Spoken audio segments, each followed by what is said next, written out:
Bonjour, donc aujourd'hui je vais vous montrer le système d'affûtage que j'utilise pour la totalité des couteaux que j'ai de ma collection, que ce soit du Emerson, que ce soit du Spyderco, du Cold Steel, du Benchmade, tout type de couteau tactique. J'utilise le Triangle Sharpmaker de chez Spyderco. Donc voilà, c'est pour moi le système le plus polyvalent et le plus simple d'utilisation. Qu'on soit débutant ou affûteur confirmé, je trouve le système très simple. Donc voilà, donc par exemple je vais vous présenter, donc vous avez deux tiges en céramique blanche pour l'entretien régulier, donc sans vous avoir besoin de travailler le tranchant énormément. Si vous avez un petit couteau qui a perdu un peu son fil, vous faites 2-3 coups sur les tiges en céramique et vous aurez un couteau neuf et bien rasoir. Les tiges en laiton, ça vous permet de vous protéger au niveau de la main pour tenir le bloc. Donc, voilà. Donc par exemple, je vais prendre un classique, un couteau Total Serration. Donc comme vous avez pu voir, j'ai mis les triangles sur l'arête. L'arête, ça permet de rentrer impeccablement sur chaque encoche de la demi-serration ou de la Total Serration de ma lame. Donc vous allez l'entendre de toute façon sur le passage. Vous posez le couteau bien à plat et vous faites glisser le long de l'arête.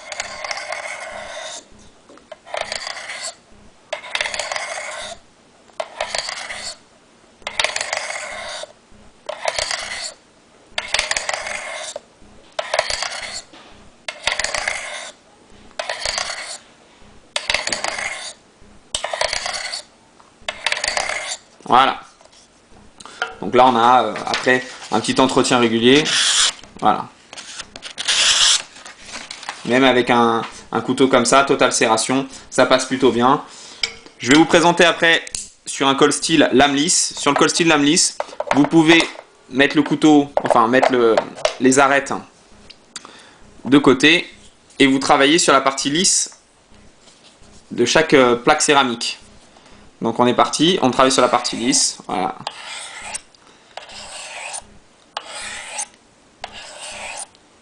Le mouvement est très simple, le couteau droit et vous faites glisser, tout simplement. Vous prenez le temps qu'il faut. Pareil. À chaque fois vous vérifiez, hop. C'est suffisant pour la vie de tous les jours, ça coupe, impeccable. Après vous pouvez voir, même les couteaux de chasse, vous pouvez y aller sans problème. Là on est chez Buck.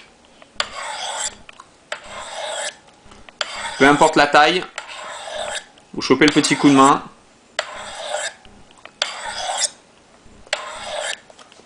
Voilà. Vous vérifiez si ça vous convient. Il y aurait besoin d'encore un peu de quelques passages, mais je ne vais pas vous faire toute la démo. Et par exemple, même chez les Emerson, ou le tranchant, vous avez un tranchant légèrement en biseau, d'accord, biseauté. Donc là-dessus, vous ajustez. Là, on est sur une demi-serration, donc je vais repasser sur les arêtes qui va me permettre de travailler à la fois la lame lisse et à la fois la demi-serration. Vu que je suis sur un système de biseau, je mets le couteau légèrement incliné pour retrouver l'angle du tranchant et de l'autre côté à plat.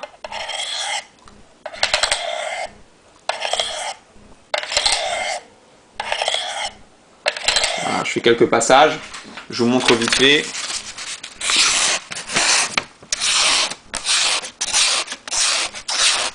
Voilà, c'est plutôt propre, ça coupe bien, c'est suffisant.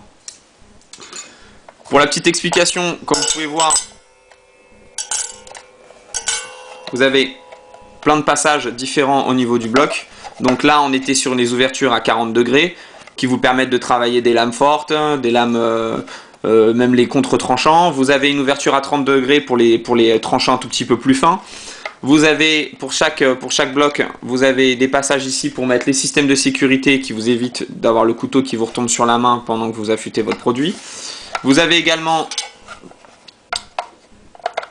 des blocs ici qui vous permettent de travailler, par exemple, tout ce qui est ciseaux. Voilà, vous pouvez le travailler sur cette surface-là. Vous pouvez retrouver un système de pierre d'affûtage, tout ce qui est plus classique, en travaillant à plat. Voilà. Vous pouvez même retaper certaines pointes. Si par exemple un jour vous avez une pointe qui s'est arrondie, qui s'est abîmée, bah vous travaillez à plat comme ça. Ça vous permet de retravailler les pointes. Ça vous permet aussi de travailler les tranchants comme vous aimez le faire, avec une pierre classique, sauf que là vous travaillez avec de la céramique, c'est tout aussi bien. Et on a une gestuelle, pour ceux qui sont plus à l'aise avec cette gestuelle là, vous pouvez le faire aussi. Voilà. Donc c'est assez polyvalent.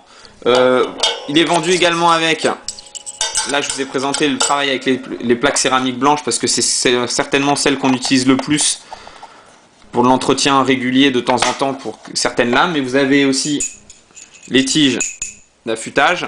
Toujours le même principe.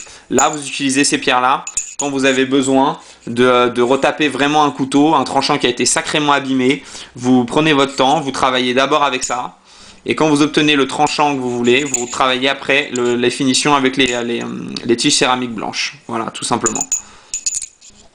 Donc, c'est un bon système. Vous pouvez y aller sans problème, sans risque. Il y a moins de risque de travailler des lames avec ce genre de système d'affûtage que de travailler avec des pierres classiques où vous risquez d'avoir un problème au niveau de l'angle d'attaque au niveau de l'affûtage. Quand vous travaillez sur une pierre à plat et vous travaillez comme ça, si par hasard vous jouez un peu du poignet, vous risquez de plus être vraiment dans l'axe et vous risquez de casser un peu votre tranchant. C'est vrai que le fait d'avoir des tiges fixes comme ça et de garder le couteau droit, en fait, de ce système-là, comme ça, et ben on est passé vraiment sur le système droit. Et c'est un bon système. Franchement, moi je le recommande. Donc voilà. Pour tout type de couteau, hein. Vraiment tout type. J'espère que ça a pu vous aider. Et s'il y a des questions, n'hésitez pas à écrire sur la vidéo et j'essaierai d'y répondre. Voilà. Merci.